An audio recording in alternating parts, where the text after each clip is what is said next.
Lucy lambi matai da leptuna arak bagari khamjarami. Adubu gari singdo khamba tawdana adumak thauki. Apui waina magi khunguli rakani khanduna tung hanna amuk yengi. Adubu laptakna kar angoba mathorakpu urami. Ipa pakhana gari lakpa ngairami. Tanjadu da auto mala ami. Auto di reserve oiramali. Manungduda ngayon minupi ama tongi. Mana Lucy na potnyong paiduna ipapakhat na lambi da layram po obada. Ibema, kaidorage nang punumidang sida. Ima, ay impalo chatki na thorak pa ni.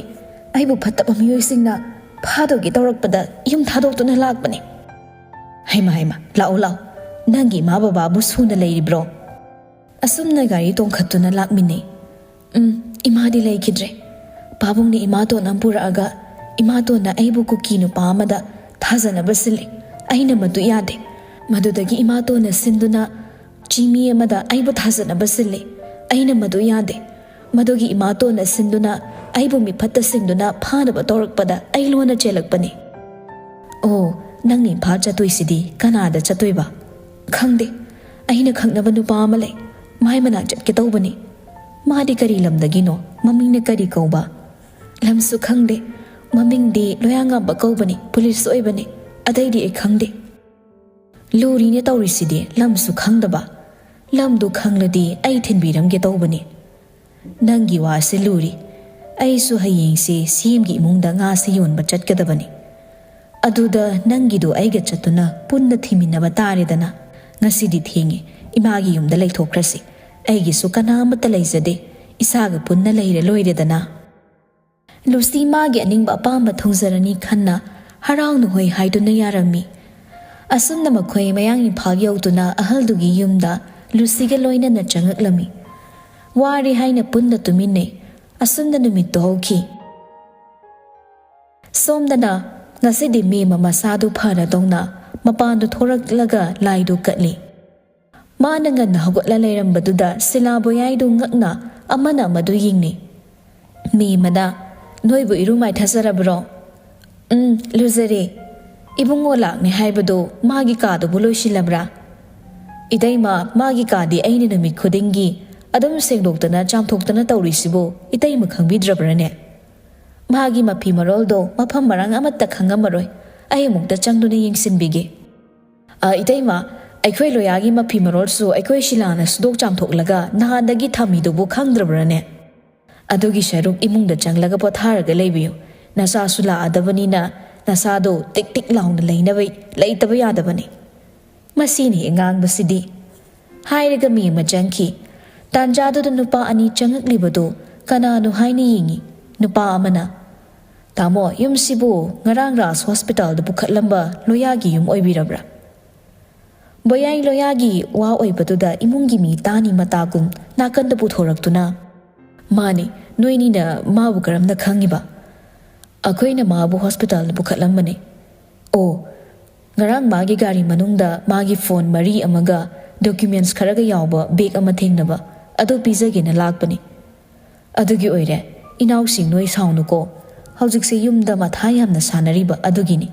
Cha su thaktre tawrise. Yare tamo. Akoy mu yorage. Haidena nupa ani du chatki. Boyai subik adu tuminna loyagi ka da leiba upu amada hapchilami. Loya masadu brush tawba loibagi mapal thoki haina hairei. Boyai na yade haina themi. Lam heladine nang police da phale khango. Aidi karige. Tanjadu da silana boyai bu kaurei. Nang sida leiramuko ay mapal da thonglon singe. Hairaga thoki. Loya ka adu da mathanda ko chatchatuna khangi. Magi phamungda mathanda phamthaduna musonje kaino bo moi tawrisibo isagi yumsida leibabu jeda leiba migumna aibu moina as aina ngasi khoidau sagatana thongse thugai chatkini ko somdana silana inamada asengmado haidokibana phadau male ai taibungo ga wari sare taibungo no loyabu phasana thimlaga mamai manakta pusilona hairi Aikoini changdana phanabasin matabani. Somda ibo halna premda. Sir, ichangambada hozik thobagi police station da lei hai. Thobaga makhoi ani. Karige, kanana.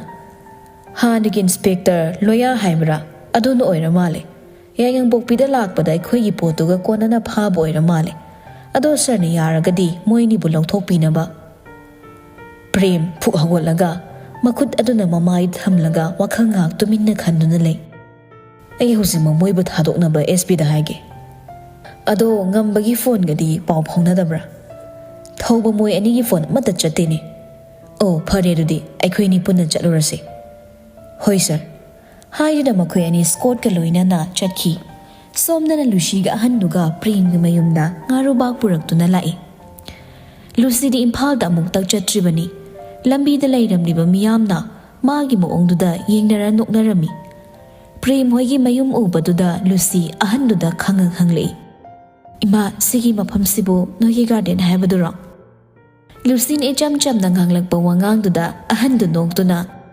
ꯑꯉꯥꯎꯕꯤꯁꯤꯗꯤ ꯁꯤꯁꯦ garden ꯍꯥꯏꯕꯗꯨ ꯅꯠꯇꯦꯅꯦ ꯃꯤ ꯂꯩꯕꯥꯛꯁꯤꯒꯤ chief ꯃꯤꯅꯤꯁꯇꯔꯒꯤ ꯌꯨꯝꯅꯤ ꯑꯣ ꯌꯥꯝ ꯐꯖꯩꯌꯦ ꯃꯣꯏ ꯌꯨꯝꯁꯤꯗꯤ ꯂꯩꯕ ꯅꯨꯡꯉꯥꯏꯗꯧ ꯃꯥꯜꯂꯦ ꯃꯣꯏꯒꯤ ꯃꯆꯥꯁꯤꯡꯗꯤ ꯃꯄꯥꯒ ꯑꯝꯇ ꯊꯣꯛꯍꯜꯂꯝꯗꯣꯏ ꯃꯥꯟꯗꯦ ꯀꯔꯤꯒꯤ ꯊꯣꯛꯍꯜꯂꯣꯏꯗꯧꯔꯤꯕꯅꯣ ꯌꯥꯔꯦ ꯂꯥꯛꯑꯣ ꯆꯪꯉꯁꯤ ꯌꯨꯝꯁꯤꯗ ꯆꯪꯉꯒꯅꯦ ꯋꯥ ꯉꯥꯡꯕ ꯌꯥꯗꯦꯀꯣ ꯇꯨꯃꯤꯟꯅ ꯂꯩꯒꯗꯕ ꯍꯣꯏ ꯍꯥꯏꯔꯒ ꯑꯅꯤꯗꯨ ꯆꯪꯂꯛꯏ ꯁꯤꯂꯥ ꯃꯄꯥꯟꯗ ꯆꯥꯏꯔꯤꯕꯁꯤꯡꯗꯨ ꯂꯣꯏꯁꯤꯜꯂꯤ ꯑꯍꯜꯗꯨꯅ ꯏꯕꯦꯝꯃ ꯉꯥ ꯂꯧꯍꯧꯒꯗ꯭ꯔꯣ ꯁꯤꯂꯥꯗꯨ ꯊꯕꯛ ꯂꯣꯏꯁꯤꯟꯗꯨꯅ ꯑꯩ ꯏꯅꯝꯃꯗ ꯍꯥꯟꯅ ꯑꯝꯇ ꯍꯪꯖꯔꯨꯈꯤꯒꯦ ꯍꯣꯏ ꯏꯆꯦ ꯀꯥꯈꯠꯄꯤꯔꯛꯑꯣ ꯌꯥꯅꯤꯗ ꯍꯥꯏꯗꯨꯅ ꯂꯨꯁꯤꯒ ꯑꯍꯟꯒꯗꯣ ꯃꯥꯡꯒꯣꯜꯒꯤ ꯁꯣꯐꯥꯗꯨꯗ ꯐꯝꯂꯝꯃꯤ ꯕꯣꯌꯥꯏ ꯂꯣꯌꯥꯒꯤ ꯀꯥꯗꯨꯗꯒꯤ ꯊꯣꯔꯛꯂꯒ ꯃꯄꯥꯟꯗ ꯊꯣꯔꯛꯏ ꯉꯥꯁꯤꯕꯨ ꯀꯩꯀꯩ ꯌꯥꯎꯒꯦ ꯏꯕꯨꯡꯉꯣ ꯌꯥꯝꯕꯨꯗꯤ ꯌꯥꯝꯗꯦ ꯔꯧꯒ ꯒ꯭ꯔꯥꯁ ꯀꯥꯞꯀ ꯄꯨꯛꯂꯥꯎꯕꯤ ꯁꯔꯦꯡꯒ ꯌꯥꯎꯔꯛꯏ ꯄꯨꯛꯂꯥꯎꯕꯤꯗꯤ ꯑꯩꯈꯣꯏ ꯅꯤꯡꯉꯥꯏꯖꯥꯎꯒꯤ ꯐꯦꯚꯣꯔꯥꯏꯠꯅꯤꯅꯦ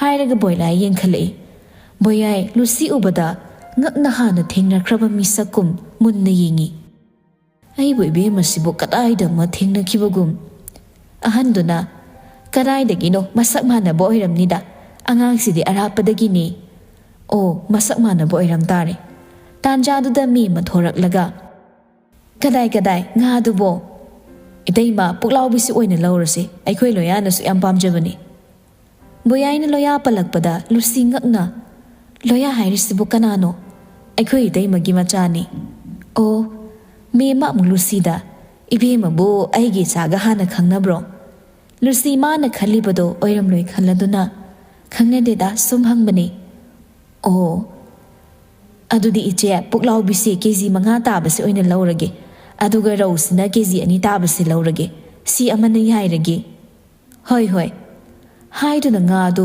ꯑꯣꯟꯗꯨꯅ ꯄꯤꯔꯝꯃꯤ ꯑꯗꯨꯒ ꯑꯍꯜꯗꯨꯒ ꯂꯨꯁꯤꯒ ꯊꯣꯔꯛꯂꯝꯃꯤ ꯂꯨꯁꯤ ꯌꯨꯝꯗꯨꯗ ꯇꯨꯡ ꯍꯟꯅ ꯌꯦꯡꯂꯝꯗꯨꯅ ꯊꯣꯛꯂꯝꯃꯤ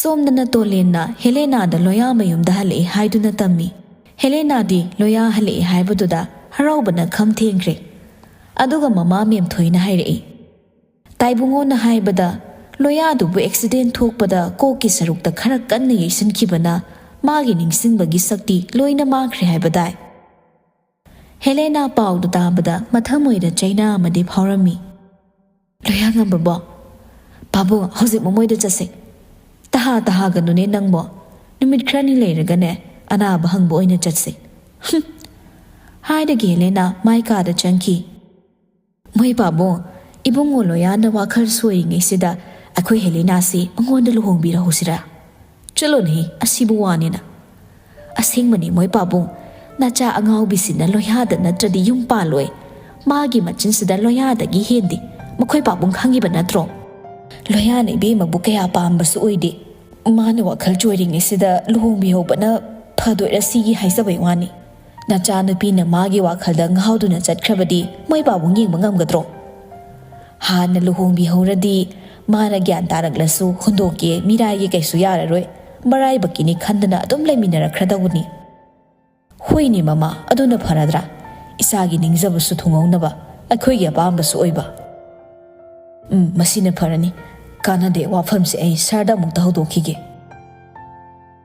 ꯁꯣꯝꯗꯅ ꯂꯣꯌꯥꯕꯨ ꯕꯣꯌꯥꯏꯅ ꯃꯦꯝꯃꯒꯤ ꯃꯅꯥꯛꯇ ꯇꯨꯃꯤꯟꯅ ꯄꯨꯔꯛꯂꯝꯃꯤ ꯃꯦꯝꯃ ꯀꯨꯏꯅ ꯃꯆꯥꯒꯤ ꯁꯛꯇꯝꯕꯨ ꯎꯔꯛꯇꯕꯅ ꯃꯆꯥꯒꯤ ꯅꯨꯡꯁꯤꯕ ꯁꯛꯇꯝꯕꯨ ꯄꯦꯟꯅ ꯌꯦꯡꯖꯗꯨꯅ ꯃꯃꯤꯠꯇꯒꯤ ꯃꯄꯤ ꯇꯞ ꯇꯥꯅ ꯃꯆꯥꯏ ꯃꯅꯥꯛ ꯆꯪꯂꯛꯏ꯫ ꯏꯃꯥꯒꯤ ꯂꯣꯌꯥ, ꯅꯪ ꯏꯃꯥꯕꯨ ꯑꯁꯨꯛ ꯋꯥꯍꯜꯂꯤꯕ ꯀꯔꯤꯒꯤꯅꯣ?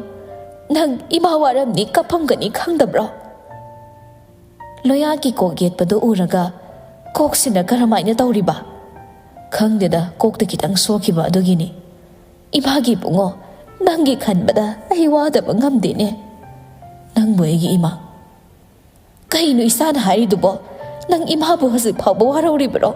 ꯅꯪꯒꯤꯗꯃꯛꯇꯅꯤ ꯍꯥꯏꯗꯨꯅ ꯅꯣꯏꯒꯤ ꯅꯅꯦ ꯁꯤꯂꯥꯅ ꯄꯨꯛꯂꯥꯎꯕꯤ ꯇꯥꯎꯔꯒ ꯊꯣꯡꯉꯤꯕꯁꯦ꯫ ꯂꯣꯌꯥ ꯃꯁꯥꯗꯨ ꯌꯦꯡꯍꯩꯅꯗꯕ ꯃꯥꯁꯨ ꯃꯈꯣꯏꯗ ꯃꯨꯟꯅ ꯌꯦꯡꯂꯒ ꯆꯥꯛ ꯆꯥꯐꯝꯗꯨꯗ ꯐꯝꯊꯈꯤꯗꯨꯅ ꯃꯥꯒꯤ ꯆꯥꯛ ꯁꯔꯨꯛꯇꯨ ꯃꯈꯨꯠ ꯍꯥꯝꯗꯣꯛꯂꯒ ꯆꯥꯕ ꯍꯧꯏ꯫ ꯃꯦꯝꯃꯅ ꯁꯤꯂꯥꯗ ꯂꯣꯌꯥꯒꯤ ꯑꯋꯥꯠ ꯑꯄꯥ ꯌꯦꯡꯁꯤꯜꯂꯨ ꯍꯥꯏꯅ ꯏꯪꯒꯤꯠ ꯇꯧꯔꯝꯃꯤ꯫ ꯏꯕꯨꯡꯉꯣ ꯂꯣꯌꯥ, ꯀꯔꯤ ꯀꯔꯤ ꯍꯥꯞꯄꯛꯑꯣꯒꯦ? ꯅꯣꯏꯒꯤꯁꯦ ꯍꯨꯏ ꯊꯣꯡꯕꯗꯤ ꯌꯥꯎꯗ꯭ꯔꯣ? ꯂꯣꯌꯥꯅ ꯍꯨꯏ ꯄꯜꯂꯛꯄꯗ ꯃꯌꯥꯝꯗꯨ ꯑꯃꯅ ꯑꯃꯗ ꯌꯦꯡꯅꯔꯒ ꯂꯩ꯫ ꯃꯦꯝꯃꯅ, ꯍꯨꯏꯑꯕ? ꯅꯪꯕꯨ ꯍꯨꯏ ꯊꯣꯡꯕ ꯆꯥꯗꯗꯥꯏꯅꯦ? ꯆꯥꯏꯍꯦ, ꯑꯩ ꯍꯨꯏ ꯊꯣꯡꯕ ꯆꯥꯅꯤꯡꯉꯤ꯫ ꯍꯧꯖꯤꯛꯄꯨ ꯀꯗꯥꯏꯗꯒꯤ ꯍꯨꯏꯅꯣꯃꯤ?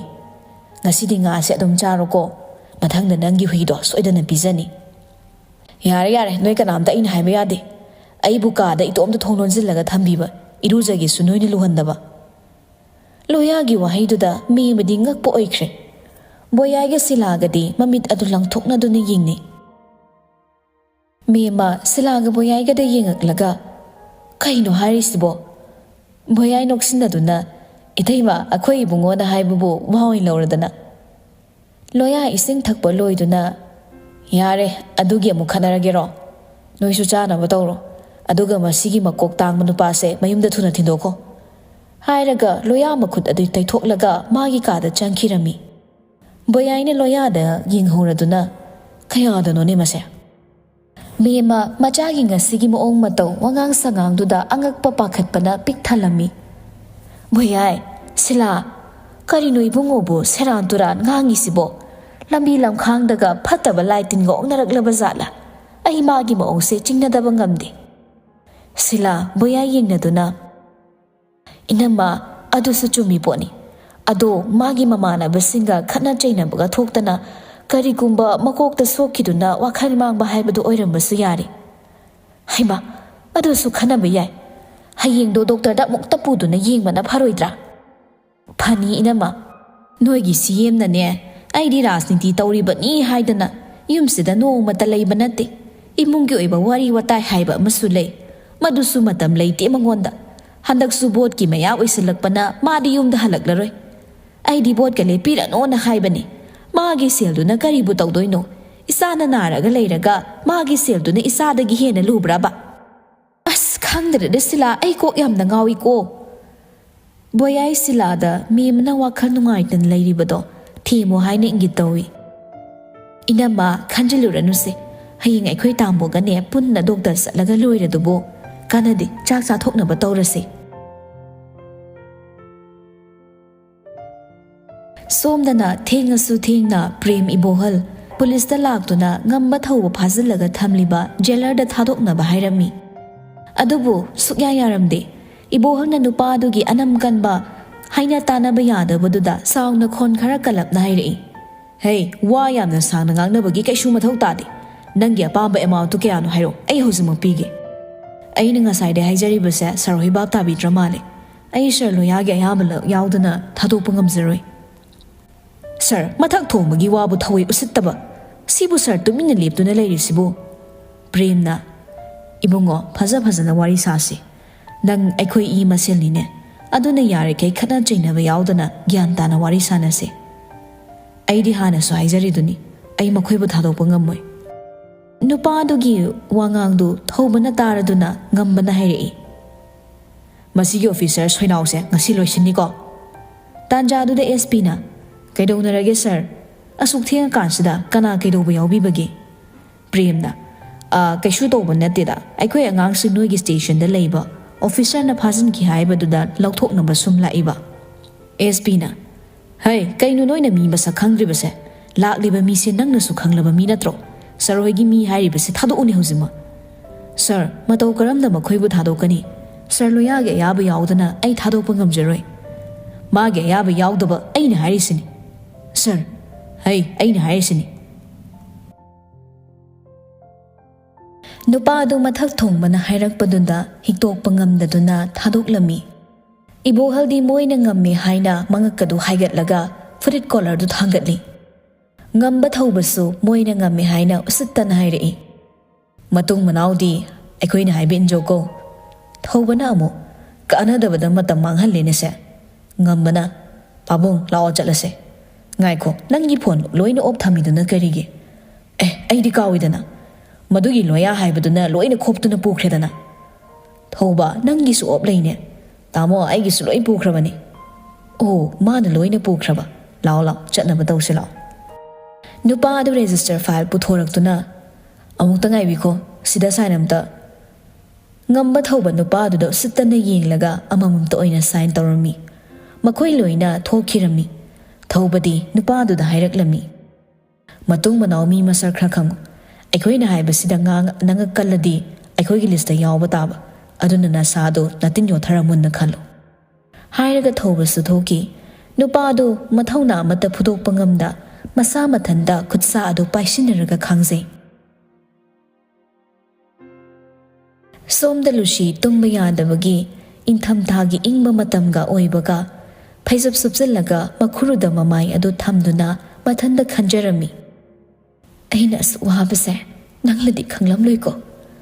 Ainadi nanga thingnaraga aigi wari pomba tamduna nangi nakda punsigi leirage haina haige tawraga nangde sutheng natteni aina nangbu ningliba wari sananingliba se nangdi karimda phawdabra aidi somda nangi wakhal khanbada matamse haukiba khangaude natraga nangna ingonda giminamlaga atopa nupiga luhongkrabra madudi tawreda ai thadoklaga ma kaisa luhongoiba phare ai magi leipam chap chabi ama khangdri phawti imagi sida leirage asumna numito ki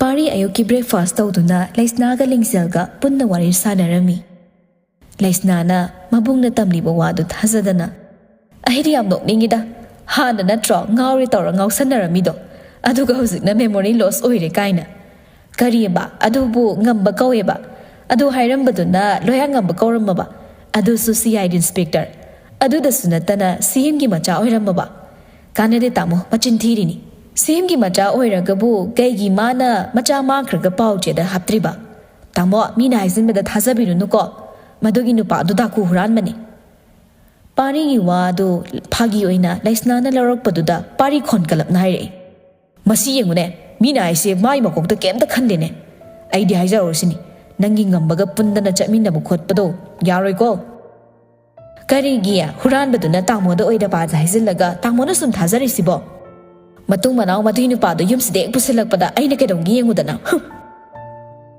hairaga laisna sauna chanki lingzelna tamo asengmaro tamona haidubo manine achumba haibu aigi mitma maktada uraklabanine masida asigi mafatta laikhatpisina thazadrisinine ai icheda hai phazana haige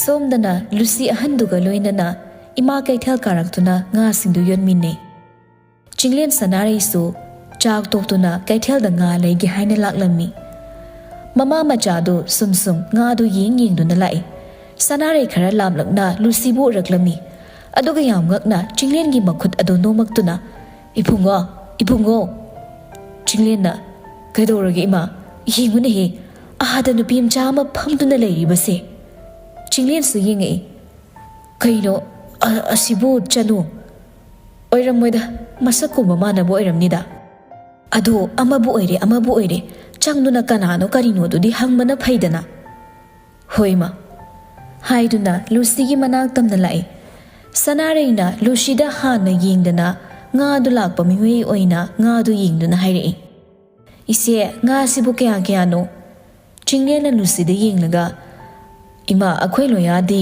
rogumba kaman gumba siam pamane lucy chinglen na loya palakpada ahan bathengnaba mini khangdaba makai hagotun hairei nada hauziki loya haibadu bu khangbro sanare chinglen yingna dun hairei khangi ado nangdi ma kamai khangiba ai ngang pokpidagi ne mingna Lucy kawe Chingle Lucy ne ngang pokpidagi ne hairakpaduda o loya ne ngang pokpida thabak tare haibadu soidre Lucy na mu makha tarak ami ma na khoi khulda ahan balak pa numit tai akhoi ma ton na atopa nupa ga luhong na ba kan hai adubu ai nupa do haina de pam di hai adubu ima ton na ai wa do ta da ba ai bu nupa do da pi na bu honarak pada ai na khang na yum da gi chen thorak pada ma gi gari na ai bu thom ki maduda ma na ai bu hospital tam da bu khat pi ki asum na makhoi ani gi loina ba ma taw kya sing do tamlammi sanare wari du da nungai tana isa di kayam ta khalun aikhoi hojik makhoi gi yumda satke na thorak pani loya du nan accident thoktana magi kokta akan pot ne yesin khibadagi magi haukraba mama gi thodo singdo ningsing mangam bagi sakti pumba mang khare ha ma bo andudi ima ai sulake ma bu thibada ai wari ai ma bu ninge ai bu magi nak ta pubiyo Lucy gi nungai tab ama tawduda ahan nubi du na haire Ibema isa se wazarabani yaragadi mabo mung tapubiyo hoi se karigi puroi dori bano aikhoi punna chatla loiredana adudi iche nga se kaman siga rau siga punnam da yung onsin biro hoi nga lawrobusu se law ho haiba yadre ahanduna pharini iche sel su law yade ado ko ne chega thengnaraga saksa matang saminna ba haibaduni kari lamdagi nu isebo Maya Impaldagi ne adudi chatlukigi ise ima nacha chacharukige icha asidi ana ek yaudana punsi nungsangna leyo hoi ima hairaga makhoi punna loyagi yumtamna lai Lucy ma na hana la amba sim gi mayum oirambaduda ngakna yingladuna sidi ngarang imaga egala amba sim gi yumduni sanareina yumsida changurabro Masigi yumsini loya hogi yum aduganya loya do CM gi hek pokchaba machani ha magi hek pokpa mapa mani nang khangdabro khangdiye aidi magi mama mapa gi maram da sangde lao changasi tanja du da loya hoida mi khrayam na lerammi mafam du da Helena ngamba thauba ibohal tolen memthoi makhoi lerammi adubu loya di leramde Chinglen hoi sangak pada mi maharauna sanare chinglen lao atai sing du Lucy ubada phamlam badagi hogot laga ngambana thobada ai masinu pisida mula ine sibu thawai lo taibang lo tumile thawai na busumai la kadro yengdi hing Helena ngakna mapada mo ngambada mo thobada mo yengle prem su nupi du da ngakchana na yingi tanja du da sanare na Kaino akhoi anabi se thuna masaga phagat lamida machana yumda leibadagi adumai haidare dana adubu ngasidi mi yam leramida kai wari sanaramino o election kuirektrena adugi sungwari tawrami zani aduga akhoi Helena ga akhoi bungo gi luhongbagi wari sanarami ba Lucy luhongba palakpada ikhang khangaudana kanagi luhongba aigi isa loihagi ni ne ibe masibu ngarang la ambado natro mani ai leiringida maga topa nupiga luhongba yaroi aduga mana si yaroi Helena sawgalaktuna kaino nang haido mi luhongba bu yaroi di kaino mathomram khangna nim sida laaga nangna hairaga khoinek ti ilai lai ni yani khaliro nang kai oirige ai magi nupi oiri mayam do angak pa phangna yengna do na lei Helena sawning bana loi aduga mem thoina kaino de ibema yum sidan laaga nangna leibak sigi CM gi masagi nupini kaina hekta haizin madu di hen mandra ai gi se aseng bane thajatraga mabu kauthopiyo aduga chimmudo khangani Lucy gi ling na ngang bawangang du da Helena peri du na mama gi makhunta pairak tu na kamain taw do nu haiba matagum tanja du da loya thongle kedorage noi myam na lila cinema yeng badong na lip tu lei dubo loya thorak pada ngamba thoba ki ni yeng na du na kaino man sidam leiramisina thobana amu horani amuk ne mi mang sida magi hona bido hora di kamai tawni aduna kokse nondara leise Lucy loyai manang changaga aigi nupa ai Lucy ne mayam tu Lucy na aigi nupa hairak paduna machin singna sonarami kaino masigi nupi sina aigi nupa kaurisibo ꯂꯣꯌꯥꯅ ꯂꯨꯁꯤꯕꯨ ꯈꯔ ꯏꯟꯊꯣꯛꯇꯨꯅ ꯍꯥꯏꯔꯛꯏ ꯀꯩꯅꯣ ꯑꯩꯉꯣꯟꯗ ꯑꯩꯒꯤ ꯅꯨꯄꯥ ꯀꯧꯔꯤꯗꯤ ꯑꯩꯁꯤꯕꯨ ꯅꯪꯒꯤ ꯅꯋꯥ ꯃꯥꯜꯂꯨꯔꯕꯣ ꯃꯤ ꯑꯩ ꯇꯁꯦꯡꯕ ꯄꯥꯈꯪ ꯑꯩꯉꯣꯟꯗꯕꯨ ꯑꯩꯒꯤ ꯅꯨꯄꯥ ꯀꯥꯏꯅ ꯅꯪ ꯑꯩꯁꯦ ꯀꯌꯥꯝ ꯄꯥꯝꯒꯦ ꯑꯃꯨꯛ ꯂꯣꯌꯥ ꯂꯨꯁꯤꯒꯤ ꯈꯣꯡꯗꯒꯤ ꯇꯣꯟ ꯐꯥꯎꯕ ꯌꯦꯡꯂꯒ ꯑꯣ ꯅꯪꯒꯤ ꯐꯤꯖꯦꯠ ꯆꯥꯛꯆꯦꯠꯁꯤꯅ ꯇꯥꯛꯄꯗꯤ ꯅꯪꯁꯦ ꯂꯋꯥꯏ ꯂꯣꯛꯊ꯭ꯔꯥꯎꯗꯒꯤꯅꯦꯅ ꯇꯥꯛꯄꯅꯤꯅꯦ ꯅꯣꯏ ꯂꯋꯥꯏ ꯅꯨꯄꯤꯁꯤꯡꯁꯦ ꯏꯝꯐꯥꯜ ꯅꯨꯄꯥ ꯌꯥꯝ ꯄꯥꯝꯃꯤ ꯍꯥꯏꯔꯤꯁꯤꯗꯤ ꯆꯨꯝꯃꯦꯗꯅ ꯑꯩꯗꯤ ꯊꯥꯖꯔꯨꯗꯕꯅꯤ ꯑꯗꯨꯕꯨ ꯉꯁꯤ ꯅꯪꯒꯤ ꯃꯑꯣꯡꯁꯤꯗ ꯑꯩ ꯈꯪꯉꯤ ꯃꯑꯣꯡ ꯃꯥꯟꯗꯅ ꯂꯣꯌꯥꯅ ꯉꯥꯡꯂꯛꯄ ꯋꯥꯉꯥꯡꯗꯨꯗ ꯂꯨꯁꯤ ꯃꯄꯨꯛꯅꯤꯡ ꯅꯨꯡꯁꯤꯗꯨꯅ ꯃꯃꯤꯠꯇ ꯃꯄꯤ ꯏꯔꯥ ꯆꯦꯜꯂꯤ ꯂꯣꯌꯥꯅ ꯂꯨꯁꯤꯕꯨ ꯉꯥꯡꯕꯗꯨꯗ ꯍꯦꯂꯦꯅꯥꯗꯤ ꯍꯔꯥꯎꯖꯔꯝꯃꯤ ꯁꯅꯥꯔꯩ ꯆꯤꯡꯂꯦꯟꯗꯤ ꯅꯨꯡꯉꯥꯏꯔꯝꯗꯦ ꯂꯨꯁꯤꯅ ꯆꯨꯝꯃꯦ ꯑꯩ ꯑꯊꯥꯞꯄ ꯈꯨꯡꯒꯪ ꯑꯃꯗꯒꯤꯅꯤ ꯃꯁꯛ ꯃꯁꯥ ꯈꯪꯗꯅ ꯏꯝꯐꯥꯜ ꯃꯆꯥ ꯁꯦꯜ ꯄꯥꯏꯕꯒꯤ ꯃꯆꯥꯅꯤ ꯍꯥꯏꯗꯨꯅ ꯑꯩꯅ ꯀꯣꯏꯊꯤ ꯊꯤꯔꯒ ꯂꯥꯛꯄꯒꯤ ꯋꯥꯅꯤ ꯑꯗꯨ ꯈꯪꯅꯔꯝꯃꯤ ꯍꯥꯏꯕꯒꯤ ꯂꯥꯛꯄꯅꯤ ꯑꯩꯕꯨꯗꯤ ꯆꯠꯈꯤꯅꯤ ꯍꯦꯂꯦꯅꯥꯅ ꯃꯤꯒꯤ ꯅꯨꯄꯥꯅ ꯍꯩꯅꯗꯦ ꯄꯥꯝꯗꯦ ꯈꯪꯉꯗꯤ ꯀꯣꯛ ꯆꯠꯈꯤꯕ ꯀꯩꯗꯧꯒꯦ ꯅꯪꯗꯤ ꯏꯀꯥꯏꯕ ꯌꯥꯝ ꯈꯪꯗꯦꯅ ꯃꯦꯝꯊꯣꯏꯅ ꯑꯃꯨꯛ ꯁꯤꯑꯦꯝꯒꯤ ꯃꯆꯥꯅꯤ ꯍꯥꯏꯕꯗꯨꯗ ꯀꯣꯏꯊꯤ ꯊꯤꯔꯒ ꯅꯝꯗꯅ ꯂꯩꯁꯤꯜꯂꯛꯏꯅꯤ ꯁꯤꯅꯤꯅꯦ ꯉꯛꯏꯗꯤ ꯑꯣꯟꯊꯣꯛꯅꯁꯨ ꯉꯝꯃꯤꯀꯣ ꯂꯋꯥꯏ ꯅꯨꯄꯤ ꯅꯣꯏꯅ ꯉꯝꯕꯁꯦ ꯉꯝꯕꯅ ꯑꯃꯨꯛ ꯑꯗꯨꯕꯨ ꯃꯁꯛꯁꯤꯗ ꯌꯦꯡꯉꯣꯗꯅ ꯅꯨꯄꯥ ꯅꯍꯥꯗ ꯏꯔꯥꯡ ꯇꯧꯁꯤꯜꯂꯒ ꯁꯦꯜ ꯂꯧꯊꯣꯛꯄ ꯀꯥꯡꯕꯨ ꯑꯣꯏꯔꯝꯅꯤ ꯂꯨꯁꯤ ꯉꯁꯥꯏꯗꯒꯤ ꯏꯇꯞ ꯇꯞꯅ ꯍꯥꯏꯔꯝꯕ ꯋꯥꯗꯣ ꯃꯣꯏꯒꯤ ꯑꯗꯨꯛ ꯍꯟꯊꯕ ꯋꯥꯉꯥꯡꯗꯨꯗ ꯈꯣꯟꯖꯦꯜ ꯈꯔ ꯀꯜꯂꯞꯅ ꯍꯣꯏ ꯆꯨꯝꯃꯦ ꯅꯣꯏꯅ ꯍꯥꯏꯔꯤꯕꯗꯣ ꯅꯣꯏ ꯏꯝꯐꯥꯜ ꯃꯆꯥꯁꯤꯡꯁꯤꯗꯤ ꯑꯗꯨꯒꯨꯝꯕ ꯌꯥꯝ ꯇꯨꯀꯠꯆꯅꯤꯡꯉꯥꯏ ꯑꯣꯏꯕ ꯃꯤꯅ ꯇꯥꯕꯗ ꯍꯪꯒꯣꯏꯅꯤꯡꯉꯥꯏ ꯑꯣꯏꯕ ꯋꯥꯗꯨ ꯇꯧꯅꯕꯣꯏꯔꯦ ꯑꯩꯗꯤ ꯅꯍꯥꯟꯒꯩ ꯈꯪꯗꯦ ꯑꯗꯨꯕꯨ ꯉꯁꯤꯗꯤ ꯑꯩ ꯈꯪꯉꯦ ꯅꯣꯏꯒꯤ ꯋꯥꯉꯥꯡ ꯁꯉꯥꯡ ꯂꯤꯆꯠ ꯁꯥꯖꯠꯇꯨꯅ ꯍꯦꯂꯦꯅꯥꯅ ꯀꯩꯅꯣ ꯅꯪꯅ ꯂꯤꯆꯠ ꯁꯥꯖꯠ ꯄꯜꯂꯤꯗꯣ ꯑꯗꯨꯕꯨ ꯑꯗꯨꯒꯨꯝꯕ ꯊꯕꯛꯁꯤꯡꯗꯣ ꯅꯣꯏ ꯁꯤꯗ ꯇꯧꯅꯔꯕꯁꯨ ꯑꯩꯗꯤ ꯇꯧꯖꯗꯦ ꯑꯗꯨꯝꯕ ꯊꯕꯛꯇꯣ ꯑꯩꯅ ꯇꯧꯒꯦꯁꯨ ꯈꯟꯗꯦ ꯇꯧꯁꯨ ꯇꯧꯔꯣꯏ ꯅꯣꯏꯒꯤ ꯃꯤ ꯃꯁꯛ ꯈꯪꯗꯕ ꯃꯃꯥ ꯃꯆꯥ ꯅꯆꯟ ꯅꯁꯦ ꯃꯁꯛ ꯈꯪꯅꯗꯕ ꯅꯣꯏꯅ ꯀꯌꯥꯝꯕꯨ ꯐꯗꯣꯏꯅꯣ ꯅꯣꯏꯅ ꯌꯨꯝ ꯀꯌꯥ ꯁꯥꯒꯠꯇꯨꯅ ꯅꯨꯡꯉꯥꯏꯅ ꯂꯩꯔꯤ ꯑꯗꯨꯁꯨ ꯅꯈꯣꯏꯒꯤ ꯍꯨꯃꯥꯡ ꯃꯃꯟꯗꯤ ꯀꯩꯁꯨ ꯑꯣꯏꯔꯝꯃꯣꯏ ꯍꯨꯔꯥꯟ ꯅꯂꯥꯗ ꯇꯥꯜꯂꯒ ꯐꯪꯂꯛꯄ ꯁꯦꯟꯐꯝꯗꯨꯅ ꯅꯈꯣꯏꯒꯤ ꯌꯨꯝꯒꯤ ꯁꯦꯟꯗꯣꯡ ꯐꯪꯅꯕ ꯇꯧꯕ ꯅꯠꯇ꯭ꯔꯣ ꯊꯧꯕ ꯉꯝꯕ ꯌꯦꯡꯅꯗꯨꯅ ꯃꯁꯤ ꯅꯨꯄꯤꯁꯤ ꯌꯥꯝ ꯉꯥꯡꯉꯤꯅꯦ ꯄ꯭ꯔꯦꯝꯅ ꯌꯥꯔꯦ ꯅꯨꯄꯤ ꯃꯆꯥ ꯑꯩ ꯉꯁꯥꯏꯗꯒꯤ ꯅꯪꯅ ꯉꯥꯡꯂꯤꯕꯗꯨ ꯇꯥꯒꯦꯅ ꯇꯥꯕꯅꯤ ꯅꯪꯅ ꯄꯥꯝꯃꯤꯁꯦ ꯀꯩꯅꯣ ꯁꯦꯜꯂꯥ ꯂꯨꯄꯥꯔꯥ ꯁꯅꯥꯔꯥ ꯂꯨꯁꯤ ꯅꯣꯛꯇꯨꯅ ꯄꯥꯕꯨꯡ ꯃꯤ ꯑꯃꯒꯤ ꯄꯨꯟꯁꯤꯕꯨ ꯁꯦꯜꯒꯝ ꯃꯇꯤꯛꯅꯕꯗꯤ ꯂꯥꯏꯔꯤꯛ ꯂꯥꯏꯁꯨꯒꯤ ꯃꯉꯥꯜ ꯋꯥꯠꯄ ꯃꯤꯇꯅ ꯍꯥꯏꯅꯕ꯭ꯔꯥꯅ ꯈꯟꯖꯩ ꯅꯪꯅ ꯍꯥꯏꯁꯤ ꯑꯩꯁꯦ ꯂꯥꯏꯔꯤꯛ ꯂꯥꯏꯁꯨꯒꯤ ꯃꯉꯥꯜ ꯌꯥꯎꯗꯦ ꯁꯤ ꯅꯠꯇ꯭ꯔꯣ ꯅꯠꯇꯦ ꯑꯩꯗꯤ ꯄꯥꯕꯨꯡ ꯑꯁꯦꯡꯕꯗꯣ ꯍꯥꯏꯖꯕꯅꯤ ꯑꯩꯅ ꯍꯥꯏꯖꯕꯗꯤ ꯄꯥꯕꯨꯡꯒꯨꯝꯂꯕ ꯂꯩꯕꯥꯛꯁꯤꯒꯤ ꯅꯤꯡꯊꯧ ꯑꯃ ꯑꯣꯏꯔꯤꯕ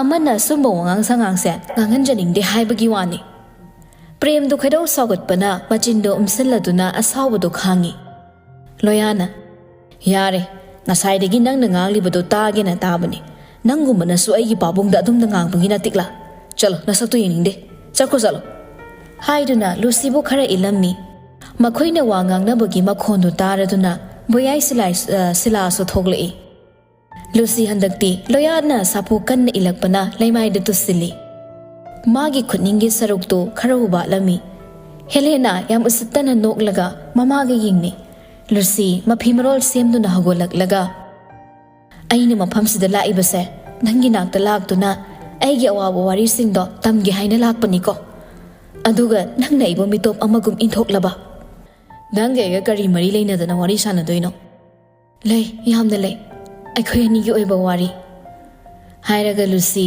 ꯃꯥꯒꯤ ꯕꯦꯒꯇꯒꯤ ꯕꯔꯊꯗꯦꯗ ꯂꯣꯌꯥꯅ ꯄꯤꯔꯛꯄ ꯐꯤ ꯐꯅꯦꯛꯀ ꯐꯨꯔꯤꯠꯀꯗꯣ ꯂꯧꯊꯣꯛꯂꯗꯨꯅ ꯁꯦ ꯌꯦꯡꯉꯣ ꯅꯪꯅ ꯑꯩꯒꯤ ꯕꯔꯊꯗꯦꯗ ꯄꯤꯔꯛꯈꯤꯕ ꯒꯤꯐꯇꯣ ꯑꯩ ꯍꯧꯖꯤꯛꯁꯨ ꯅꯪꯒꯤ ꯒꯤꯐꯁꯦ ꯑꯃꯨꯛꯐꯥꯎ ꯁꯦꯠꯇꯅ ꯌꯥꯝ ꯆꯦꯛꯁꯤꯟꯅ ꯊꯝꯂꯤꯌꯦ ꯂꯣꯌꯥꯗꯤ ꯀꯩꯝꯇ ꯅꯤꯡꯁꯤꯡꯕ ꯊꯣꯛꯇꯕꯅ ꯀꯩꯅꯣ ꯀꯗꯥꯏꯗꯒꯤ ꯑꯩꯅ ꯅꯪꯉꯣꯟꯗ ꯄꯤꯈꯤꯕ ꯒꯤꯐꯅꯣ ꯑꯩ ꯈꯪꯗꯦ ꯅꯪꯅ ꯑꯩ ꯄꯥꯝꯕꯗꯒꯤ ꯑꯣꯏꯗ ꯄꯥꯗ ꯉꯥꯡꯂꯤ ꯅꯠꯇ꯭ꯔꯣ ꯑꯩꯅ ꯍꯥꯏꯁꯦ ꯑꯁꯦꯡꯕꯅꯤ ꯑꯃꯨꯛꯇ ꯃꯃꯥꯡꯗ ꯊꯣꯛꯈꯤꯕ ꯊꯧꯗꯣꯛꯁꯤꯡꯗꯣ ꯑꯃꯨꯛꯇ ꯅꯤꯡꯁꯤꯡꯕꯤꯌꯨ ꯑꯩ ꯈꯪꯗꯦ ꯐꯔꯦ ꯐꯔꯦ ꯑꯗꯨꯗꯤ ꯇꯥꯃꯣꯅ ꯑꯩꯉꯣꯟꯗ ꯇꯥꯃꯣ ꯀꯧ ꯁꯔ ꯀꯧꯒꯅꯨ ꯍꯥꯏꯕꯗ ꯑꯩꯅ ꯇꯥꯃꯣ ꯍꯥꯏꯕꯗꯗꯤ ꯑꯩꯒꯤ ꯅꯨꯄꯥ ꯍꯥꯏꯕꯒ ꯃꯥꯟꯅꯩ ꯍꯥꯏꯗꯨꯅ ꯑꯩꯅ ꯅꯪꯉꯣꯟꯗ ꯑꯩꯒꯤ ꯅꯨꯄꯥ ꯀꯧꯈꯤꯕꯗꯣ ꯅꯪ ꯀꯥꯎꯔꯕ꯭ꯔꯥ ꯑꯩꯅ ꯅꯪꯉꯣꯟꯗ ꯀꯔꯝꯕ ꯃꯇꯝꯗ ꯍꯥꯏꯈ꯭ꯔꯤꯕ ꯐꯔꯦ ꯅꯪ ꯑꯝꯇ ꯅꯤꯡꯁꯤꯡꯕ ꯊꯣꯛꯂꯔꯣꯏ ꯇꯥꯃꯣꯒꯤ ꯀꯣꯛꯅ ꯅꯤꯡꯁꯤꯡꯕ ꯉꯝꯗ꯭ꯔꯤꯈꯩ ꯑꯩ ꯌꯨꯝꯁꯤꯗ ꯂꯩꯕ ꯇꯥꯔꯦ ꯃꯌꯥꯝꯗꯨ ꯃꯃꯤꯠ ꯂꯥꯎꯊꯣꯛꯅꯔꯛꯏ ꯑꯗꯨꯒ ꯃꯈꯥ ꯇꯥꯔꯛꯏ ꯅꯪꯅ ꯋꯥꯈꯜ ꯇꯥꯔꯛꯏ ꯍꯥꯏꯕ ꯅꯨꯃꯤꯠꯇꯨꯗ ꯑꯩ ꯌꯨꯝꯁꯦ ꯊꯥꯗꯣꯛꯇꯨꯅ ꯆꯠꯆꯈꯤꯒꯦ ꯑꯩꯒꯤ ꯑꯆꯨꯝꯕꯁꯤꯗꯤ ꯃꯈꯣꯏ ꯄꯨꯝꯅꯃꯛꯇ ꯈꯪꯍꯜꯂꯝꯈꯤꯅꯤ ꯍꯥꯏꯔꯒ ꯂꯨꯁꯤ ꯃꯁꯥ ꯃꯊꯟꯇ ꯂꯣꯌꯥꯒꯤ ꯏꯃꯨꯡꯗ ꯒ꯭ꯔꯣꯡꯒ꯭ꯔꯣꯡ ꯆꯪꯁꯤꯟꯈꯤ ꯂꯣꯌꯥꯁꯨ ꯂꯨꯁꯤ ꯆꯪꯈꯤꯕꯗꯨꯗ ꯌꯦꯡꯂꯒ ꯀꯩꯅꯣ ꯃꯅꯨꯡꯗꯒ ꯆꯪꯈ꯭ꯔꯦꯅꯦ ꯑꯩꯕꯨ ꯀꯣꯕꯦꯔꯥ ꯂꯩꯕꯒꯤ ꯇꯥꯏꯞꯇ ꯑꯩ ꯀꯩꯁꯨ ꯇꯧꯗꯦꯅ ꯃꯁꯤ ꯅꯨꯄꯤꯁꯤ ꯀꯌꯥꯗ ꯉꯝꯃꯤꯅꯣꯅꯦ ꯃꯦꯃꯅ ꯏꯕꯨꯡꯉꯣ ꯌꯥꯔꯦ ꯌꯥꯔꯦ ꯍꯧꯖꯤꯛꯇꯤ ꯀꯩꯅꯣ ꯍꯥꯏꯕꯗꯣ ꯏꯪꯅ ꯇꯞꯅ ꯋꯥꯔꯤ ꯁꯥꯟꯅꯕ ꯇꯥꯏ ꯁꯤꯂꯥ ꯅꯪ ꯁꯅꯥꯔꯩꯒꯤ ꯑꯃꯨꯛꯇ ꯅꯨꯄꯤ ꯃꯆꯥꯗꯨꯒꯤ ꯃꯅꯥꯛꯇ ꯆꯪꯕꯤꯔꯝꯃꯨ ꯍꯣꯏ ꯏꯅꯝꯃ ꯇꯣꯂꯦꯟꯅ ꯑꯃꯨꯛ ꯑꯗꯨꯗꯤ ꯑꯩꯈꯣꯏ ꯍꯦꯂꯦꯅꯥꯒ ꯏꯆꯥ ꯂꯣꯌꯥꯒꯒꯤ ꯂꯨꯍꯣꯡꯕꯁꯤ ꯀꯔꯝ ꯇꯧꯕ ꯇꯥꯕ ꯉꯝꯕ ꯊꯧꯕ ꯍꯧꯖꯤꯛ ꯐꯥꯎꯕ ꯂꯣꯌꯥꯁꯤ ꯄ꯭ꯔꯦꯝꯒꯤ ꯃꯆꯥꯅꯤ ꯍꯥꯏꯕꯁꯤ ꯆꯞ ꯆꯥꯅ ꯈꯪꯗ꯭ꯔꯤ ꯑꯗꯨꯕꯨ ꯍꯧꯖꯤꯛꯀꯤ ꯊꯧꯗꯣꯛꯁꯤꯡꯗꯨꯅ ꯇꯞꯅ ꯇꯞꯅ ꯈꯪꯂꯛꯄꯒꯨꯝ ꯇꯧꯔꯤ ꯃꯦꯃꯅ ꯇꯥꯏꯕꯨꯡꯉꯣ ꯏꯆꯥꯁꯤꯡꯒꯤ ꯋꯥꯔꯤꯁꯦ ꯍꯌꯦꯡ ꯑꯣꯏꯅ ꯁꯥꯟꯅꯔꯁꯤ ꯉꯁꯤꯗꯤ ꯀꯌꯥ ꯅꯨꯡꯉꯥꯏꯒꯗꯕ ꯃꯥꯟꯗ꯭ꯔꯦ ꯍꯌꯦꯡ ꯈꯟꯅꯕ ꯍꯥꯏꯗꯨꯅꯤ ꯐꯔꯦ ꯑꯩꯈꯣꯏꯃꯨꯛ ꯌꯧꯔꯒꯦ ꯍꯣꯏ ꯍꯣꯏ ꯍꯥꯏꯔꯒ ꯉꯝꯕ ꯊꯧꯕꯁꯨ ꯂꯦꯞꯄ ꯉꯝꯗꯅ ꯂꯩꯔꯝꯕꯗꯣ ꯇꯥꯟꯖꯥ ꯆꯥꯔꯦ ꯍꯥꯏꯅ ꯃꯈꯣꯏ ꯑꯅꯤꯁꯨ ꯊꯣꯛꯈꯤꯕꯗ ꯌꯥꯎꯔꯝꯃꯤ ꯂꯣꯌꯥ ꯃꯃꯥꯗ ꯑꯃꯨꯛ ꯌꯦꯡꯂꯛꯂꯒ ꯃꯁꯥꯗꯣ ꯐꯤꯗ꯭ꯔꯤꯡ ꯐꯤꯗ꯭ꯔꯤꯡ ꯆꯣꯡꯂꯒ ꯏꯃꯥ ꯑꯩꯕꯨ ꯀꯩꯗꯧꯗꯣꯏꯅꯣ ꯑꯁꯤꯒꯤ ꯇꯧꯉꯝꯃꯤ ꯅꯨꯄꯤꯁꯦ ꯌꯨꯝꯁꯤꯗ ꯂꯩꯍꯟꯕꯒ ꯌꯥꯔꯣꯏꯀꯣ ꯅꯨꯄꯥ ꯃꯁꯛ ꯐꯖꯕ ꯎꯕ ꯌꯥꯗꯕꯩ ꯇꯥꯏꯞꯇ ꯑꯩꯅ ꯍꯥꯏꯁꯤꯅꯤꯀꯣ ꯏꯃꯥ ꯂꯩꯍꯟꯕ ꯌꯥꯔꯣꯏꯀꯣ ꯍꯥꯏꯔꯒ ꯂꯣꯌꯥ ꯃꯥꯒꯤ ꯀꯥꯗ ꯆꯪꯈꯤ ꯃꯦꯃꯅ ꯄ꯭ꯔꯦꯝꯗ ꯃꯣꯏ ꯄꯥꯕꯨꯡ ꯀꯃꯥꯏꯅ ꯇꯧꯗꯣꯏꯅꯣ ꯁꯤꯕꯣ ꯑꯩ ꯈꯪꯗ꯭ꯔꯦ ꯀꯔꯤꯅꯣ ꯇꯧꯔꯤꯁꯤꯕꯣ ꯃꯥꯒꯤ ꯃꯔꯝꯗ ꯀꯨꯞꯅ ꯍꯪꯗꯨꯅ ꯃꯔꯤ ꯃꯈꯣꯡ ꯈꯪꯗꯣꯛꯄ ꯇꯥꯏ ꯆꯪꯉꯨ ꯅꯨꯄꯤꯗꯨꯒꯤ ꯃꯅꯥꯛꯇ ꯀꯔꯤ ꯀꯔꯤꯅꯣ ꯈꯪꯗꯣꯛꯅꯕ ꯍꯣꯏ ꯍꯣꯏ ꯑꯗꯣ ꯉꯁꯤ ꯆꯠꯄꯤꯗꯣꯏꯔꯣ ꯆꯠꯇ꯭ꯔꯗꯤ ꯀꯩꯅꯣꯅꯦ ꯏꯂꯦꯛꯁꯟ ꯀꯨꯏꯗ꯭ꯔꯕꯅꯤ ꯑꯗꯨꯅ ꯃꯤ ꯑꯃ ꯂꯥꯛꯄꯗ ꯍꯔꯥꯎ ꯍꯔꯥꯎ ꯋꯦꯜꯀꯝ ꯇꯧꯒꯗꯕꯅꯤ ꯍꯣꯏ ꯍꯣꯏ ꯐꯖꯅ ꯋꯥꯔꯤ ꯁꯥꯟꯅꯧꯀꯣ ꯈꯠꯅ ꯆꯩꯅ ꯊꯣꯛꯍꯟꯕ ꯌꯥꯗꯦ ꯄ꯭ꯔꯦꯝꯁꯨ ꯃꯥꯒꯤ ꯁ꯭ꯀꯣꯠꯁꯤꯡꯗꯨꯒ ꯄꯨꯟꯅ ꯆꯠꯈꯤ ꯃꯦꯃꯁꯨ ꯂꯨꯁꯤꯒꯤ ꯃꯅꯥꯛꯇ ꯆꯪꯈꯤ ꯑꯗꯨꯒ ꯆꯤꯡꯂꯦꯟꯅ ꯂꯣꯌꯥꯒꯤ ꯀꯥꯗ ꯆꯪꯈꯤ ꯂꯣꯌꯥ ꯆꯤꯡꯂꯦꯟ ꯆꯪꯂꯛꯄꯗ ꯀꯅꯥꯅꯣ ꯅꯪꯗꯤ ꯑꯩ ꯆꯤꯡꯂꯦꯟꯅꯦ ꯆꯤꯡꯂꯦꯟꯅꯗꯤ ꯁꯅꯥꯔꯩꯒꯤ ꯃꯆꯥꯅꯤ ꯏꯃꯥꯒ ꯄꯨꯟꯅ ꯂꯥꯛꯃꯤꯟꯅꯕꯗꯨꯗ ꯑꯩꯈꯣꯏ ꯂꯣꯌꯥ ꯃꯅꯥꯛ ꯆꯪꯖꯔꯛꯄꯅꯤ ꯑꯣ ꯆꯪꯉꯛꯑꯣ ꯆꯤꯡꯂꯦꯟꯁꯨ ꯂꯣꯌꯥꯒꯤ ꯃꯅꯥꯛꯇ ꯐꯝꯊꯩ ꯅꯪ ꯍꯧꯖꯤꯛ ꯅꯨꯄꯤꯗꯨ ꯃꯁꯛ ꯈꯪꯕ꯭ꯔꯣ ꯀꯗꯥꯏꯗꯒꯤ ꯈꯪꯕꯅꯣꯗ ꯑꯃꯨꯛꯇꯕꯨ ꯊꯦꯡꯅꯗ꯭ꯔꯤ ꯑꯗꯨꯒ ꯑꯩꯁꯦ ꯃꯥꯏ ꯅꯨꯄꯥꯅꯤ ꯀꯥꯏꯅ ꯑꯉꯥꯎꯕꯤꯅꯤꯗ ꯑꯣ ꯃꯥꯗꯤ ꯌꯥꯝ ꯈꯪꯕ ꯃꯥꯜꯂꯤꯗ ꯀꯗꯥꯏꯗꯒꯤꯅꯣꯃꯦ ꯑꯩ ꯃꯗꯨꯒꯤ ꯅꯨꯄꯤꯗꯣ ꯁꯨꯛꯊꯦꯡꯁꯨ ꯊꯦꯡꯅꯗ꯭ꯔꯤꯕ ꯑꯗꯨꯅ ꯑꯩ ꯀꯃꯥꯏꯅ ꯈꯪꯗꯣꯏꯅꯣ ꯑꯣ ꯑꯁꯣꯝꯗꯅ ꯁꯤꯂꯥꯅ ꯂꯨꯁꯤꯗ ꯍꯪꯉꯤ ꯅꯪꯒꯤ ꯋꯥꯔꯤꯁꯨ ꯈꯪꯉꯤ ꯑꯗꯣ ꯑꯩꯈꯣꯏ ꯂꯣꯌꯥꯗꯤ ꯋꯥꯈꯟꯁꯨ ꯇꯥꯗ꯭ꯔꯤ ꯅꯪ ꯀꯃꯥꯏꯅ ꯇꯧꯒꯦ ꯍꯥꯏꯕꯅꯣ ꯅꯦꯅꯦ ꯑꯩ ꯃꯥꯅ ꯋꯥꯈꯜ ꯇꯥꯔꯛꯇ꯭ꯔꯤ ꯐꯥꯎꯗꯤ ꯌꯨꯝꯁꯤꯗ ꯂꯩꯖꯈꯤꯒꯦ ꯑꯩ ꯍꯧꯖꯤꯛ ꯆꯠꯂꯒ ꯑꯩꯒ ꯈꯪꯅꯕ ꯆꯥꯅꯕ ꯂꯩꯗꯨꯅ ꯃꯣꯏꯒꯤ ꯌꯨꯝꯗ ꯂꯩꯅꯤ ꯍꯥꯏꯕꯁꯨ ꯂꯩꯇꯦ ꯑꯗꯨꯅ ꯑꯩ ꯁꯤꯗ ꯁꯨꯝ ꯂꯩꯖꯈꯤꯒꯦ ꯃꯦꯝꯃꯁꯨ ꯋꯥꯈꯜ ꯈꯟꯕ ꯌꯥꯕ ꯈꯜꯂꯕ ꯇꯨꯡꯗ ꯐꯔꯦ ꯐꯔꯦ ꯅꯪꯅ ꯑꯗꯨꯝꯅ ꯍꯥꯏꯔꯕꯅꯤꯅ ꯌꯨꯝꯁꯤꯗ ꯂꯩꯔꯣ ꯑꯗꯣ ꯋꯥꯐꯝ ꯑꯃ ꯌꯥꯅꯕ ꯇꯥꯏ ꯅꯪ ꯑꯩꯒꯤ ꯁꯥꯒꯩ ꯅꯥꯇꯩꯁꯤꯡꯒꯤ ꯃꯆꯥ ꯊꯣꯛꯄꯅꯤ ꯍꯥꯏꯒꯗꯕꯅꯤ ꯌꯨꯝꯁꯤꯗ ꯆꯨꯝꯅ ꯂꯥꯛꯄꯅꯤ ꯈꯨꯝꯒꯗꯕꯅꯤ ꯑꯩ ꯈꯨꯝꯖꯒꯦ ꯌꯥꯔꯦ ꯌꯥꯔꯦ ꯁꯤꯂꯥ ꯆꯥꯔ ꯀꯣꯐꯤꯔ ꯑꯃꯇꯪ ꯁꯦꯝꯃꯛꯎ ꯑꯍꯣꯏ ꯏꯅꯝꯃ ꯁꯣꯝꯗꯅ ꯂꯩꯁꯅꯥ ꯍꯣꯏꯗ ꯂꯥꯛꯑꯝꯃꯤ ꯉꯝꯕ ꯄꯥꯔꯤꯁꯨ ꯃꯄꯥꯟꯗ ꯐꯝꯂꯒ ꯆꯦ ꯆꯥꯡ ꯈꯔ ꯁꯨꯗꯨꯅ ꯂꯩꯔꯝꯃꯤ ꯃꯁꯤ ꯅꯨꯄꯤ ꯊꯤ ꯈꯪꯗꯕꯁꯦ ꯑꯃꯨꯛ ꯂꯩꯔꯝꯃꯤꯅꯦ ꯍꯥꯏꯔꯒ ꯄꯥꯔꯤ ꯃꯅꯥꯛ ꯆꯪꯉꯛꯇꯨꯅ ꯏꯕꯥꯏ ꯑꯩ ꯂꯥꯛꯆꯔꯤꯌꯦ ꯄꯥꯔꯤ ꯉꯝꯕꯗ ꯌꯦꯡꯂꯛꯇꯨꯅ ꯍꯩꯅꯗꯅ ꯃꯁꯛꯁꯤꯒ ꯏꯕꯥꯏꯒꯁꯨ ꯀꯧꯔꯤ ꯅꯨꯡꯁꯤꯗꯕꯅ ꯂꯣꯏꯔꯦ ꯂꯥꯛꯑꯣ ꯂꯥꯛꯑꯣ ꯐꯝꯃꯨ ꯐꯝꯃꯨ ꯂꯩꯁꯅꯥ ꯅꯣꯏꯒꯤ ꯉꯝꯕ ꯂꯥꯛꯏꯅꯦꯍꯦ ꯂꯩꯁꯅꯥꯁꯨ ꯉꯝꯕ ꯂꯥꯛꯏ ꯍꯥꯏꯕꯗꯨꯗ ꯆꯦꯟꯊꯣꯔꯛꯏ ꯅꯪꯗꯤ ꯀꯃꯥꯏꯅ ꯁꯤꯗ ꯂꯥꯛꯏꯕ ꯄꯨꯂꯤꯁꯅ ꯑꯃꯨꯛ ꯐꯥꯔꯨꯏ ꯍꯥꯏꯁꯤꯕꯨ ꯆꯨꯝꯕ꯭ꯔꯣ ꯑꯗꯨꯒ ꯅꯪꯒꯤ ꯐꯣꯟꯗꯨꯅ ꯑꯣꯞ ꯂꯩꯗꯨꯅ ꯀꯩꯒꯤ ꯑꯗꯨꯏ ꯋꯥꯗꯣ ꯑꯩ ꯐꯖꯅ ꯇꯝꯒꯦꯅ ꯂꯥꯛꯏꯅꯤ ꯄꯥꯔꯤꯗꯤ ꯇꯥꯅꯤꯡꯗꯕꯅ ꯂꯣꯏꯔꯦ ꯑꯗꯨꯅꯒ ꯂꯤꯡꯖꯦꯜ ꯀꯧꯗꯨꯅ ꯍꯥꯏ ꯂꯤꯡꯖꯦꯜ ꯃꯤ ꯂꯥꯛꯏꯁꯦ ꯆꯥ ꯁꯦꯝꯃꯛꯎꯅꯦ ꯉꯝꯕꯅ ꯑꯃꯨꯛ ꯑꯩꯒꯤ ꯑꯣꯏꯔꯗꯤ ꯁꯦꯝꯕꯤꯔꯨꯔꯅꯨ ꯇꯥꯃꯣ ꯂꯩꯁꯅꯥ ꯑꯩꯈꯣꯏ ꯑꯅꯤ ꯑꯁ꯭ꯋꯥꯏꯐꯥꯎ ꯊꯣꯛꯑꯒ ꯀꯣꯐꯤ ꯑꯣꯏꯅ ꯊꯛꯎꯔꯒꯦ ꯋꯥꯔꯤ ꯁꯥꯟꯅꯗꯣꯏ ꯈꯔ ꯂꯩꯕ ꯁꯤꯗ ꯁꯥꯟꯅꯕꯗꯤ ꯀꯌꯥꯝ ꯀꯥꯏꯕ ꯇꯥꯃꯣ ꯀꯥꯏꯕꯨꯗꯤ ꯀꯥꯏꯗꯦꯗ ꯑꯗꯨꯗ ꯁꯨꯝ ꯌꯨꯝꯁꯤꯗ ꯅꯨꯡꯉꯥꯏꯇꯦ ꯇꯧꯕꯅꯦ ꯅꯠꯇ꯭ꯔꯅꯦ ꯂꯩꯁꯅꯥꯁꯨ ꯍꯣꯏ ꯍꯥꯏꯗꯨꯅ ꯈꯨꯝꯃꯤ ꯄꯥꯔꯤꯗꯤ ꯉꯝꯕꯗ ꯌꯥꯝ ꯁꯥꯎꯅ ꯌꯦꯡꯗꯨꯅ ꯂꯩꯔꯝꯕꯗ ꯀꯔꯤꯅꯣ ꯏꯕꯥꯏꯅ ꯑꯩꯉꯣꯟꯗ ꯑꯗꯨꯛ ꯃꯨꯟꯅ ꯌꯦꯡꯂꯤꯕꯗꯤ ꯅꯠꯇꯦ ꯇꯥꯃꯣ ꯍꯥꯏꯕ ꯄꯥꯔꯤ ꯆꯦꯗꯣ ꯃꯈꯥ ꯇꯥꯅ ꯁꯨꯗꯨꯅ Noina Chatushi Numit Putasilactorene. Tamo Yanida, coffee mataga don't hala adavani. Lesna so thorak laga. Tamo, Chatluki. Tain dringy, mum dringy, the Angelo Oko. Hoi tamo. Chatlasira. Chatlasi. Chatluki Haram laga, Taudorak legari. Parina. Masi Nangsi Yingune. Ainingum with the gila and the lay you have a semaya deba. Tung the patanum the tolak laga, agent of the Tado Ribani. Ninjil Sucha Putorak to na. Tamo, cha lady, Mila I hide the bokrais at Trage. Sadre, Mana but Jactamini, Hibaduni, Piro, Chado Ayoina Tage. Hoitamo. Tamonga City Bill Funny, Nga Jasi, a how but Jasinico. Hoitamo yaye. A cyber to Oga Yendo, Gizi Humlerag. Nui any yima pay any suya holake. Hoitamo. Tabake Lucilamoko, Jack Tong Nabatoromo.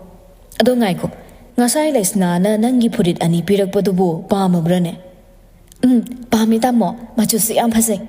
Palma differi, idea mo palm the head adrana kalubani. As soon the pariso, Gary told laga toki. Madame Masu Kangode, in Tamta Oebaga, Nimita Kiba. Som the les nado, Tinglabo halak lumdi. As som the naibim hal, Macha Hanslak Jihaina, Tawai was a. Tanjado the Ibo phone tori. Hey, Tabra, Najado Nupi Chili Haine, how's it over the Hirapani? Makoi Towagi Hotel the lady Hirapani, Nankarim the Kaluran. Pare Tamageko. Hoi, Tambiro. Ibo also Tamkri, Ibim Hal, how's it that the sore a Masang Hon Taraga? See you in a D, near Taridana. Canade, Hayengi Halaman Karapao Pikige. Somdana, Silana Jack Loiduna, Lucy, Silangi Mating Pangi. Lucy, Noida Loyado, Jack the Tiri, among the Harriso. Ine, I tell Ini in Hibio, I win a Jack at Hiramagi. Hey, Yadi, I Tiramgi, Nanko Rosal. Lucy Tan Hogolak to na. Loyai Gada Jungli. Pamong the earphones hap to na, tumlang later me. Tanna, tumamba do the Kori. Jack Loire. Loya Tada Bamali, Karim Talin Kotodi. Loya Manak the Muchang Laga. Jack Loire Jana Batora say. Lucina earphone to look to na. Jack Loire Hibane. Loya come to Nagoli. Nangwede, Migina come as the Laura is nothing Nangungabro. Ganana Nangwanda Aiga Jango Hage. Aina Jangino Najang Panatini. Nina Jack Loire Nangoro Hiba to the Lapani. Oh, Kaimatil Tongi. Yen. Adogang assign a coroctaba. Aside the Kori the book, Manata Tizaraga. Kaibos Gido. Keshunati. Chatlamagi. A camde. Lucy to min hide na, Toki. Me man Lucida. Ibumo di la aurabro. La abani. Loya jangak to na makut hamcre. Me mana Lucile Palabaduda. La o nang supamaro. Loya Lucide yingi. Yaro. I the yam lightning at the Yimsiki Tabacrato Daba. Aduna Quig Awada by Ying Malora Jagadaba. Lucy Quido Sawalak to na, Agi Cosini. Hiraga, Pamtaduna Yin do Karako Taduna Jai. Magi is the Tabamo on to the Loyado. A sinipisk Angaminiuni. Masi Quim that lightning at the lightning danaba. Masinipish Laknagiko Ying. Mayam the Lucy Matonda, no to Namakoisu Jacksai.